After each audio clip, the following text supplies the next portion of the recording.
Have you found yourself in front of the class just trying to get their attention, and no matter what you do, they don't give you their attention? Maybe you're like 5, 4, 3, 2, 1, nothing happens. Or maybe you do the whole waterfall thing, you know, that shh, and nothing. Or maybe you do the whole clap, clap, and nothing. How many times have you been in the classroom where this goes on and it drives you nuts? You just can't get the kids to quiet down. I used to have that problem, but I found something that changed it all for me. Now, I want to stress, there's no silver bullet. This is not going to solve all your problems. This is just one of the things I do in order to quiet down a noisy class. But for me, this has been priceless. I call this teacher versus student. Now, originally I got this idea. I was watching a YouTube video many moons ago, and this guy I was watching, he called it whole brain teaching.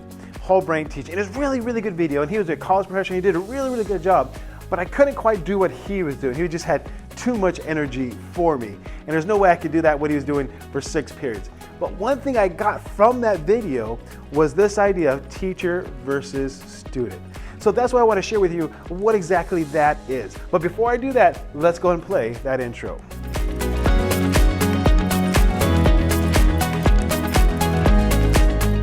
So this is the idea that you got you and you got your students. Not all the students are going to do what you want them to do. But if you could get most of them, and we're talking like 85% of students doing what you want them to do, in my opinion, that is a success. So if I got 30 kids and I got 26 of them on task and working, and I got 4 that I kind of have to deal with one way or the other, that is a success. And so with that idea, this is where teacher versus student comes in. It is a competition between the students and myself. And this is how it works. And for me, what I do is I start my students off at 6 points every day. Students come in, they have 6 points. If everything is going well, they're all on task, they're working, no problems, they keep all the 6 points. But if something goes on, a student is off task or it's a little noisy. This usually happens when the students first walk in. The students walk in, the bell rings, and I would say to class, all right guys, let's get to work. And then I'll just wait a little bit. And if I notice maybe a minute to class, they're still talking, what I do at that point in time is I give myself a point. Once again, students versus teachers. And so I'll always kind of give myself a point like that. And then what I'll say is, hey guys, it's been a minute already, it should be quiet. And then I'll just be quiet. And by me giving myself a point, what happens, that is a visual for the students, that they see that I notice they're off task, that I notice that they are talking. And so before that, so that's the visual cue, and the verbal cue is, all right guys, it's been a minute, you should be working by now. Those two things combined will almost always get the students quiet and on task. But if it doesn't, then what I do, give it maybe like 15 seconds, I'll look at my watch and I go, all right, hey guys, it's been another 15 seconds. You should definitely be quiet by now. I get another point. And I give myself another point. Once again, you got a second visual, a second verbal. Almost always by then, kids are on task and working. Now I want to stress this, that this is something I started at the beginning of the year. And with most of the things I do in the class, I spend about 3 weeks at the beginning of the year just front loading all my rules, my procedures, the things like this, and we practice it over and over for the first 3 weeks. But by the end of the first 3 weeks, students got this down. And by the end of the 3 weeks, the effort I put into it pays off the entire rest of the school year. And so that is how I use teachers versus students. Here's another example. So once again, let's say I'm doing my thing and there's a student in the background kind of talking. I may say, hey, Johnny, up here please. And I give myself a point.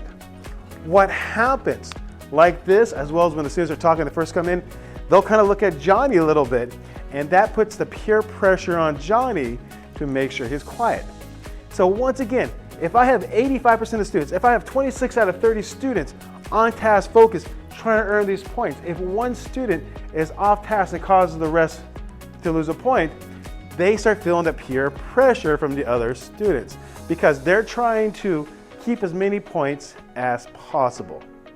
Now, the ultimate question, hopefully you're asking yourself is, well, what are all these points for? Now, that is up to you to decide how you want to use the points. You could use these points so that if they get to so many points, there's a reward, maybe a party of some sort. Or you can have so many points they can purchase little things from your store. You can have so many points here that if they earn so many points that they get free time. Whatever it is, you get to decide how many points they can earn, how many they can lose, and everything else to get to the ultimate goal. For me, what I found the easiest way possible is I count these points towards no homework. So students in my class start off with 6 points, and of course they can lose points, but at the end of the day I put these points on the board in the back, which I'll show you in a second. I'll put these points on the board in the back, and then at the end of the day they got 6 points. Next day comes, everything goes great, they get another 6 points. Now they have 12. Once they get to 50 points, they don't have homework the following week. All right? Seems pretty simple. But I tell you, just this simple thing right here gets most of the kids on my side kind of behaving as I want them to behave. Now here's the beauty of the system. Here is what I love about this the most, is this. This system is rigged. Let me say that again. This system is rigged. Because I control how many points students get or don't get and how many points they need, I can use these points to my advantage. And here's how it's rigged in my system. I usually have homework once every 2 to 3 weeks. So let's say we're learning about, I'm teaching history, I teach history, we're learning about Andrew Jackson. And so I'll have a packet that students have to do about Andrew Jackson. That's their homework. But that packet, I only have one packet for Andrew Jackson. We spend 3 weeks on Andrew Jackson. So in reality, I only need them to spend maybe 1 week working on this packet. That means I have 2 weeks where I don't have homework for them. I know that going into it. I know that I only have a homework, I only want them to have homework 1 out of the 3 weeks. So going into it, I know how many points they're gonna end up with, and I can play with these numbers a little bit higher or lower to get to that goal. Now they still win. I mean, they still don't have homework for maybe 2 weeks or whatever reward you want to have. And there's some classes that have less homework because they actually never lose points. But the bottom line is this, I am in control of the system. So in control of the system, I can rig the system, and the students do get rewarded, but in reality, they're not missing anything that they're not getting somewhere else. So that's the beauty of the system. So to recap, teacher versus student, got it, all right? And then the other part of it is, anytime you need to correct behavior, give yourself some points. And the idea is that if you get most of the students on board with this, 85% or so, then you'll see a whole classroom transformation, because the students that are not on board, they're gonna think twice before they act up because of that peer pressure. But let me show you what it looks like on the back of my board so you see what I'm talking about regarding adding up to those 50 points. So I have 5 periods I teach. Here's period 1, period 2, 3, 4, and 5. And I take the points from the front of the room and I put them back here. So at the end of the day, let's say period 1, let's say they kept all of the points. They didn't lose any of the points. I would change that 14 to 20. I would take the 6 from there and put it back here, and now they have 20 points. And then once period 1 gets to 50 points, they don't have homework the following week. And so I just keep track of each period a little differently. As you can see, there are differences because some periods are more tasked than others. But once again, this is all towards the goal of not having homework, and it's all towards the goal of the classroom management.